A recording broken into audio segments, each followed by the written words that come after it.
Chapter 9 A Long Day's Paddle. The brigade was up again at 4 a.m., and with the long salt behind them, the voyagers were in great spirits. While Mr. McKay was still in his tent getting rest, Lalande grinned and said, "Watch this." Pierre's eyes widened as Lalande sneaked behind McKay's tent and released the support poles. To everyone's delight, the tent collapsed. Unbothered, Mr. McKay crawled out the door opening and stood with his pants at half-mast. Pulling his suspenders up, he eyed the likely culprit. "Top of the morning to you, gentlemen," the big Scotsman said, making no effort to hide his grin. "It cheers my heart to see ye all so anxious to get under way." "That we are, sir," Lalande replied, "and awaiting your good guidance." With that, they all had a good laugh.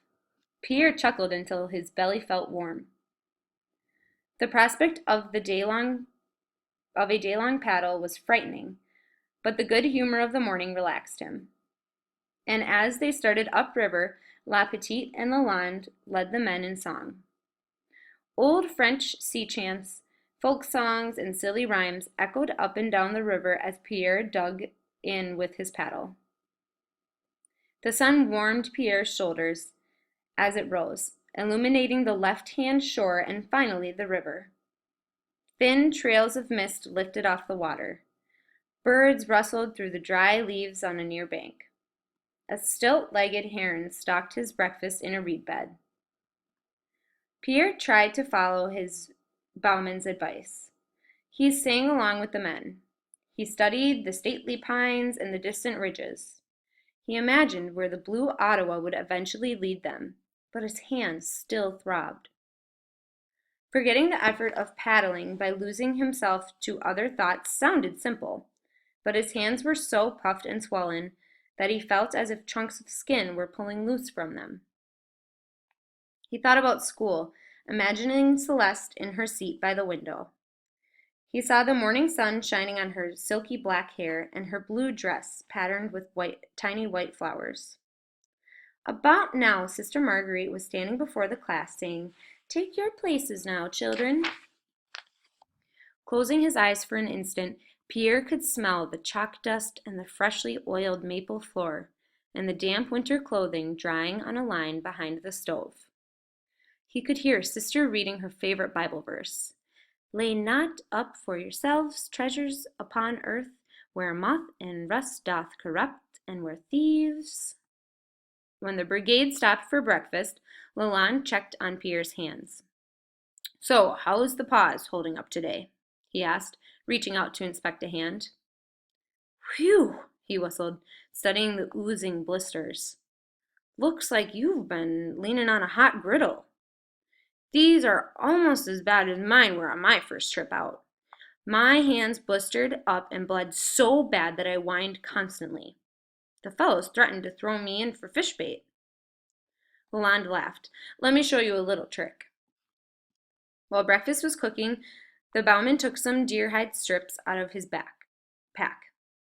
"It's doeskin, the softest stuff you could ever find," he said. Then he took Pierre's paddle and rapped the handle with it with several turns. "There, that should help." "What's this?" Beloit interrupted. "Does our puppy need padding for his little hands?" Pierre looked away, but the ugly man stepped closer and examined the newly wrapped paddle. "If only I'd known," he continued in mock concern. "My mother has some pretty silk gloves she could have loaned." Lalande cut him off, saying, "Stick your ugly puss in somebody else's business." As Beloit walked off cackling, Lalande said, "Consider the source. Don't let him get to you." But Pierre hated Jean Beloit more and more every day. He stared after him. If only he could crack the crude fellow over the head with his paddle. One hard swing was all he wanted. Pierre smiled to himself as he imagined the cedar blades splintering over the brute's head. He was sure the other crewmen would cheer, and even if Beloit stabbed him in the heart, Pierre would die content. The padded handle helped, but the pain was still severe. Shortly after breakfast, it began to rain. Pierre pulled his cap over his ears and hunched down. But the other men all pulled their shirts off and stuffed them under the oilcloth tarp that protected the freight. Steam rose off the naked shoulders of the crew. Pierre watched the rain beat up on dark-skinned Emile, who was sitting directly in front of him. As the rain increased, water coursed down his back. Charbonneau leaned towards Pierre and saying, "If it wasn't too late, I'd tell you to shed your clothing." "What good would that do?" Pierre asked. "You'll see shortly," Emile said, turning. His expression made Pierre nervous, for though Emile had only been in the brigade for 2 years, he knew a lot about the voyager life. A short while later, Pierre understood Emile's grin. Though the other men paddled freely, his soaked shirt made it hard for him to lift his arms. The heavy fabric clung to his shoulders, and his collar channeled a river down his back and into his pants. Soon he began to itch. He twisted on his seat between paddle strokes, and Charbonneau chuckled. "What is the trouble, monsieur?" he asked. "Have you wet your breeches, perhaps?" When the sun came out, the other men put their shirts back on, but Pierre took his off and draped it over the gunwale to dry. The flies swarmed him. One bit him on the shoulder, and 2 more left big welts in the middle of his back.